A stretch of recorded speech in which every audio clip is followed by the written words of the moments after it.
શું આપણે ત્યાં દીકરીઓના સમર્પણ અને ત્યાગની ઘટનાઓ ઘટી છે મિત્રો? દીકરી જ્યારે સાસરે જાય ત્યારે ઘણા બધા આપણે ત્યાં એવા રિવાજો છે. એમાં એક રિવાજ એવો છે કે દીકરી બે હાથને કંકોવાળા કરીને બાપની ભીતમાં ઓસરીએ થાપા ચોડતી જાય છે. ઘણા માણસો મને પ્રશ્ન કરે, ઈશ્વરદાનભાઈ આ દીકરી શું કામ થાપા ચોડતી જાય છે? દીકરી એટલા માટે થાપા ચોડતી જાય છે કે દીકરી સંકેતમાં બાપને એમ કહેતી જાય છે કે બાપુ તારે 3 દીકરા અને ચોથી હું દીકરી છું. તારી સંપત્તિનો જો હરખો ભાગ પાડવામાં આવે ને તો ચોથા ભાગની હું એ વારસદાર થાઉં.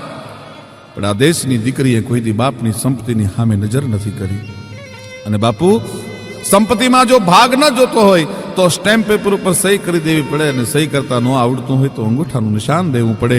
તારી કરોડોની સંપત્તિ મૂકીને જાઉં છું ત્યારે કાગળના ટુકડા પર મારી સહી અને અંગૂઠાનું નિશાન નહીં, પણ તારા ખોરડાની માથે મારી 10 આંગળીઓની છાપ મૂકીને વહી જાઉં છું. જિંદગી જીવીશ ત્યાં સુધી તારી સંપત્તિની સામે નજર નહીં કરું.